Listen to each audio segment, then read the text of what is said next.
Ya Bwana Yesu, asante kwa neema yako. Tunakushukuru Mungu ambaye unatupa hekima na maarifa.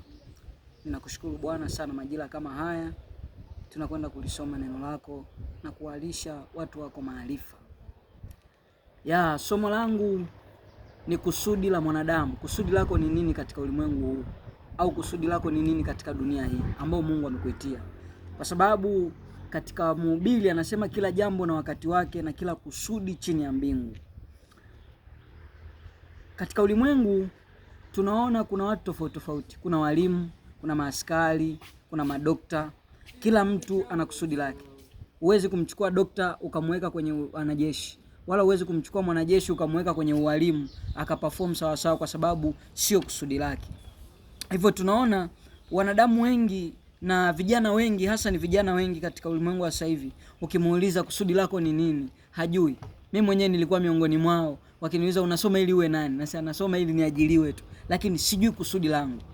Lakini leo hii nikiulizwa nitakwambia nasoma kwa sababu kusudi langu linanitaka nisome hiki. Kusudi langu linanitaka nisome hiki, nifike mahali fulani ambako kusudi langu limehitajika. Hivyo tunaona hata kusudi, shida iko wapi? Shida iko ni kwamba watu wanashindwa kujua ni jinsi gani najua kusudi langu katika hii dunia. Ndio maana unaweza kukuta mtu anaishi maisha ambayo kila mtu anaweka maswali, kila mtu anaweka question. Ni kwa sababu hajui kusudi ambalo limemleta hapa duniani. Ndio maana una mwingine anasema faida yangu ni nini kuwepo duniani hapa? Hajui kusudi ambalo limemweka kuwepo katika dunia hii. Nimekuja kukupa leo siri ya kwamba ujue siri ya kujua kusudi lako katika dunia hii, ili usiishi kama mpumbavu, usiishi kama kuku ambao ikifika sikukuu anachinjwa na kuliwa. Nimekuja kukupa siri. Siri iko hapa katika kitabu cha Mwanzo. Mwanzilishi ambaye ni muumbaji mwenyewe, alipomuumba mwanadamu alimpa kusudi, akamwambia ukailime na kuitunza bustani. Tunaona mwanadamu wa kwanza alipoumbwa na Mungu alipewa kusudi. Hakuitwa tu kwamba uende ukakae kwenye bustani ule uenjoy, ufurahie maisha ya bustanini kwa sababu ni Edeni. Hapana, alipewa kusudi. Ingawa Mungu alikuwa ameshailima, lakini akapewa kusudi kwamba uilime na uitunze. Tunaona hata alipomtoa Hawa ubavuni pake, akampa kusudi kwamba awe msaidizi, amsaidie. Tunaona kila mtu Mungu alipomuumba alimpa kusudi. Ndio maana hata katika Mhubiri anasema kila jambo na wakati wake na kila kusudi chini ya mbingu. Sasa tunajua kabisa kwamba tunaona na tumegundua ya kwamba mtoaji makusudi kwa mwanadamu ni Mungu. My friend, usipokuwa na Mungu huwezi kujua kusudi lako, kwa sababu anayetoa makusudi ni Mungu pekee. Ndio maana leo hii unaweza ukaishi kama mjinga, ukaishi kuvuta bangi, ukaishi kufanya mambo ya ajabu, ni kwa sababu hujui kusudi lako.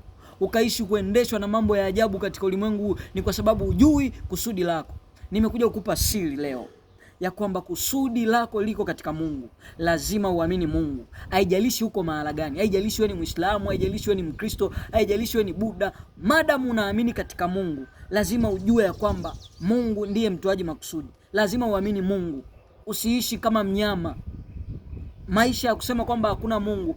Ndio maana mimi nawashangaa watu wengi sana. Yaani kusema kwako kwamba hakuna Mungu haina maana Mungu hayupo. Mungu atabaki kuwa pale pale kwa wale wamwaminio. Maana imeandikwa kila aliitaye jina la Bwana ataokolewa. Muombe Mungu akusaidie, akupe neema, ujue kusudi lako. Usiishi kama watu wa duniani wasio na maarifa, wanaishi kama wanyama. Usiishi kama kuku ambaye anasubiri Christmas ikifika achinjwe, hatima yake inakuwa hakuna. Ishi kama mwana wa Mungu, na katika maarifa hayo mbarikiwe sana. Amen.